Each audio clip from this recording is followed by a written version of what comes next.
let's go through, because there are so many things to talk about in Spare, and it is, to be honest, it's a ripping read. I mean, it was a really uncomfortable read, wasn't it? We knew things weren't good between the brothers, but here we had it printed in black and white. His ghostwriter and his publishers had said, we want every coffin spit, and Harry, who's not the sharpest tool in the shed. Harry managed to tell the world his side of the story.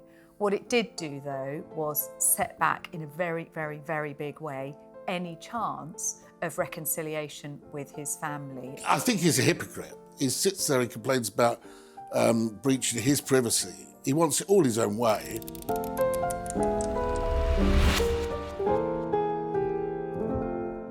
Welcome to Royal Exclusive Rewind, where we delve back into the files and relive some of the highlights and lowlights of royal family history.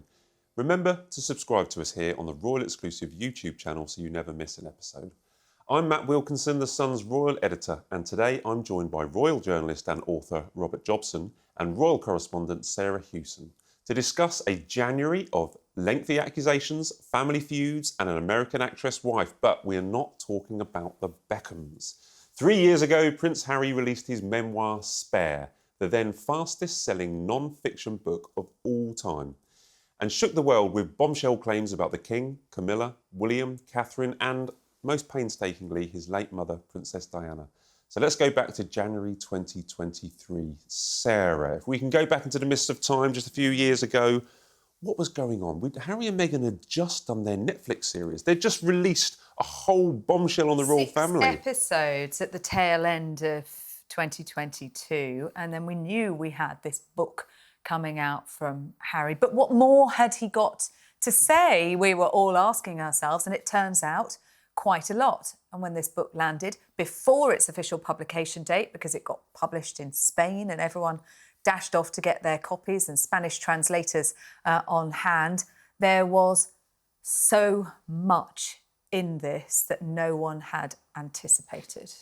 Well, let's go through, because there are so many things to talk about in Spare, and it is, to be honest, it's a ripping read. Let's be honest, right from the start, you know, there hasn't been many royal books like this, although, Rob, you've written many fantastic books. I'm not going to compare them, but this is from the mouth of Harry. What stands out for you? What's the headline-grabbing revelation from Spare? Well, I recently reread it, actually, and read it at a slower pace, because at the time everything was about a million miles an hour. Pages, yeah. But, of course, we all remember the William fight, you know, the fight with the broken dog bowl, and we remember some of the more unsavoury things about him losing his virginity in a field, and I don't know how we say that, but cream was put on his private pints, frostbitten. Delicate regions, nether regions. But actually, I think when I've reread it, William and Catherine coming for and Camilla coming for a pretty bad run. But I felt when I reread it that there was quite a lot of warmth for his father. Yes, and you didn't really get when you're going through the pace and you're looking for headlines. It was all very negative, but actually I thought that he wrote quite lovingly about his father, and some of the more touching parts of it were the interaction over when things were going wrong in his life, that actually his father supported him, all through the Harry, the Nazi thing, the drinking, the drugs and drink. His father, although could have lost it with him and, really, he was quite wise in what he was said to him. So in many ways, I thought it was quite although the book was all about the headlines, all about the scandal, all about the fact that he'd done it, he certainly did get he sort of gave us a great insight into what it was like, even to the fact that he was called, was it Henry and called his brother Willie, and all this. All just little things, Harold and Willie. And it was just little things and touches that did open a new window on what was really going on. I'll let you into a secret on that. When we got the Spanish book initially, it was in Spanish, and we started reading it, and it said Harold and Willie. We thought that was a translation, but he did call himself Harold all the way through, and Willie all the way through. That's right, and that was not really known, was it? It's astonishing, and that was on the opening pages, the opening chapter. I need to talk about Willie, about William. Now, Rob just mentioned there about this fight, this altercation, which, look, this is a brotherly fight. This was one of the real bombshell. I'll just read you a little bit from here. So Harry says, he grabbed me by the collar, ripping my necklace, and he knocks me to the floor. This is Harold talking about Willie. I landed on the dog's bowl, which cracked under my back, the pieces cutting into me. I lay there for a moment, dazed, then I got to my feet and told him to get out. How did you feel reading that? How do you think William felt reading that? I mean, it was a really uncomfortable read, wasn't it? We knew things weren't good between the brothers, but here we had it printed in black and white, the kind of fights that had taken place between them, and this physical fight that took place in Harry's account in Nottingham Cottage, because, as we understand it, William had gone round to talk to him about Meghan and the way in which she was treating their joint staff. And this was highly damaging for William to be portrayed in this way. It was extremely private for someone who has campaigned for privacy. There are so many breaches of other people's privacy in this book, not least, you know, members of his family. Catherine, some messages from Catherine, I think they mentioned it. But also people who are not in the public eye or were not until the publication of this book. You know, the woman who Harry lost his virginity to behind a pub in Gloucestershire, who then found herself, you know, all over the newspapers and on TV shows. No, he didn't name her. This is Sasha Walpole. I've seen interviews. She was interviewed by Piers Morgan. I was there after they interviewed her, and she was absolutely brilliant. She was really great. But she was thrust, so to speak, into... I'm not sure that's the right expression to use in this She story. was pushed into the... Sasha Walpole was thrown into the limelight because of what Harry had written about her. I mean, she was married with kids. Yeah. She's a digger driver. Yeah. But let's just talk about briefly about Camilla, Rob, if we can. Yeah. It's difficult to know the relationship between William and Harry and Camilla, but he did open up a little bit. He did reveal in this book that they had begged Charles not to marry was interesting. Camilla. That was very interesting, that they said, look, we understand she's part of your life, but please don't marry her, Pa. Well, that was pretty damning as well. And, of course, this time I think Charles didn't respond or say anything. But it just showed you... I mean, you know, I think it came out in the book as well about her being a wicked stepmother. But remember, then we got the truth. We got him saying what his truth was about Camilla, that he basically never liked her, didn't want her to marry his father. But remember, we'd had interviews on the television and, you know, people about... He said, we love her to bits.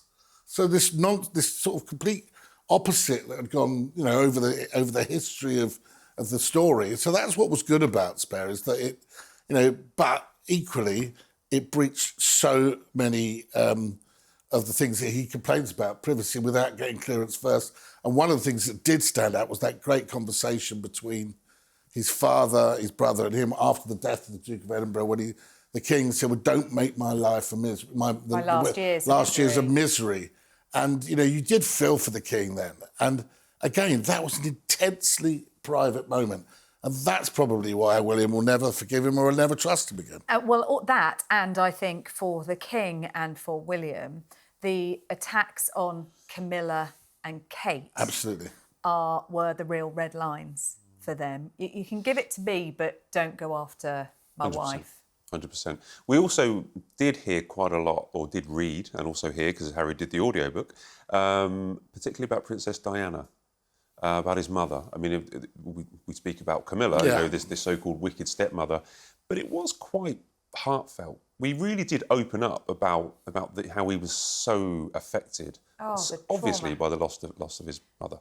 And I think when you read Spare, if you put aside all of the salacious stuff, you come away with a feeling of real sadness, actually, that this young boy who lost his mother, who was such a huge figure in his life, the trauma that then left him with, that has shaped the entire rest of his life, and then this family breakdown, you do feel a sense of sympathy for him, for what he has gone through, and a sadness about it. Yeah, you do. But I mean, it was a bit like Diana, her true story in Morton's book, where it was the longest divorce petition in history. I think Spare, effectively, he should have consigned that to the psychiatrist's chair, because really it's stuff that his family didn't clear him to say. And it does seem to me that he's a young guy with a lot of problems, and that should have been told to a therapist, because... Really, but if you were his ghostwriter and he's giving you that material, this is absolutely dynamite. More than happy to write number 2 or 3. But the fact is, you know, I thought actually in some of the telling, you know, particularly the dog bowl incident, which is basically a scuffle between two brothers was turned into this, big drama. You name me brothers that I mean, don't what I was surprised fight. at is he never hit him back. In a brotherly fight, they were. Harry's been on the front line. I'm surprised. They're both big guys. I'm surprised. From what we understand, there was no response from Harry. But Harry didn't then want to tell Meghan about it afterwards. No, William. He William told also. did he tell his therapist? Yeah. First, yeah. But William also said, "Don't tell Meghan." Don't tell Meghan. I mean, it was a brotherly fight. I mean, we know from the likes of years ago, Ken Wolf, they were, and stories that when they were young boys, they'd be kicking the hell out of each other in the back of the car. And once Charles had to stop the car, get hold of William by the scruff of the neck, put him with the bodyguards, just to separate them. I was surprised there wasn't a bigger scuffle, to be honest. You mentioned there about therapy, and there was a review that said it was a 400-page therapy session. Well, I agree with that. Yeah. But It's an interesting book. But there were slightly more contentious issues as well, more and more contentious issues from this book. He really opened up about his drug taking. I mean, we went into depth about mushrooms, about psychedelics, about smoking cannabis. And he also spoke about, and I think one thing that really damaged his reputation was his so-called kill list when he was serving in Afghanistan. And we've done a Royal Exclusive Rewind in the past where we have spoken glowingly about his service, but that was a misstep amongst many in that book. There were two things in this book that came back to haunt him. One was talking about his drug taking, because then, of course, we had this whole thing about whether or not he was going to get his visa revoked in the United States, and a big campaign by some that should be reviewed, and whether the Department of Homeland Security had made allowances for him or whether he'd lied on his application. But secondly, the talking about this kill list. And, Harry has always been someone who has maintained a very close relationship with the military and has continued to do so through his work with the Invictus Games. But he was criticised heavily by military figures for talking in such terms that it just wasn't the done thing, and that also he made himself a target. Whether we have repercussions now through his security review. Yeah. But then again, obviously what's gone here is his ghostwriter and his publishers have said we want every coffin spit, and Harry, who's not the sharpest tool in the shed, has given them every. I don't want what spit. I've got from all of your kind of pool interviews, etc. Yeah, I mean, want a bit that's more. it. I want a bit more, and they've squeezed that out of him. But I think that if he'd had maybe a advisor in the room or his wife had been sitting there, he probably wouldn't have gone into quite so many details about frozen parts, private parts, and all the stuff about losing his virginity was really unnecessary. I don't really think it was necessary in anyone's book, really. But we're all journalists, okay? And we all write stories or broadcast stories or get engrossed in stories and write books. And there was a lot in it, and it's a decent book. But should he have written this? Look, if he wanted to write it, it's a free world. He wasn't the first. His father did pretty much a similar thing with Jonathan Dimbleby, which was a semi-authorised biography, which he criticised his own parents. Princess Diana, in all, effectively dictated her to Andrew Morton's book, through in between Dr. James Coulter's taking tapes. King Edward VIII wrote A King's Story. He isn't the first to write to actually publish a book. And in fact, the King's autobiography, they brought a special edition out just when the coronation was happening. So, we probably just deal with what's in our blinkered situation. That created a huge scandal at the time in the 50s. So, and that was coming from someone who'd been the king and quit the job. So, look, I think he's a hypocrite. He sits there and complains about breaching his privacy. He wants it all his own way. But should he write a book? I don't begrudge anyone writing a book, but you've got to own it, and therefore. And he does still own it, doesn't he? Because he said last year he doesn't regret it. But he's still then taking on other people about breaching his privacy when at the same time he's breached scores of people's privacy. So apart from money, because this was a huge bestseller, okay, never seen anything like it, even in royal circles or anywhere, or even Rob's many, many books. But I have had 2 New York Times #1 I know, bestsellers. no, I'm bigging you up. I I'm do, saying your I books know are that there's a little brilliant. bit of criticism there. I'm saying, I'm just trying to point I'll that you take are it. a Picking Picking you successful up. author. Take it, Rob. No, he's You're not, he had a little successful glint in his eye. don't you worry about that, he had a glint in his eye. Apart from these huge sales that Spare achieved, what do you think? Do you think Harry benefited? Do you think he got what he wanted out of it? Was it some kind of counselling session? I suppose if we see this as being a cathartic sharing of his truth and putting his version of events out there in the public, he has talked about the fact he was never allowed to speak about these things before, that the narrative was controlled by the palace and by those around other members of the royal family. And so from that regard, he got it out there through Oprah, through Netflix, through this book and the various interviews that he gave around it. Harry managed to tell the world his side of the story. What it did do, though, was set back in a very, very, very big way any chance of reconciliation with his family. And we are only now, 3 years on, starting to see some tiny, tiny, tiny glimmers that potentially that might happen. I think it will with his father. I think his father... It will. It will, but his brother, I don't think so. Still a long way off. I don't think there'll be any reconciliation with his brother. Well, taking that point Sarah's just made to conclude, when he did an interview before the book came out, he said that he had 800 pages and he had to cut it in half, basically, and he had enough to do 2 books. By now, he's probably got enough to do 3 books. Should there be a spare 2, a spare 3? I think it's inevitable there will be. No, no, no. Put Should the he pen do down. it? Put the pen down. Should he do it? No, he shouldn't. Will he do it? I think it's inevitable. I think he's already told us he's got enough material for 2 more books.